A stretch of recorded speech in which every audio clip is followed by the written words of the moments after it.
Hey guys, this video is for you if you're wondering how to redeem all codes, for free gems, 99 nights in the forest for Roblox. Now, I've been seeing videos of this and on Discord as well, but I want to be completely honest with you regarding this. So, a lot of those videos, because look, this game, 99 Nights in the Forest, does not have active codes for free gems in the way that these videos are suggesting. Instead, the players, they have to earn gems by surviving nights, completing the challenges like opening chests or just by purchasing in-game passes, game passes. So to get gems, you should focus on actually playing the game, cooperate with other players, not on finding those non-existent codes.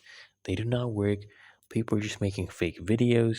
They literally don't work. So I hope you appreciate the honesty. If you do, make sure you smash that like button and subscribe to App Mentor.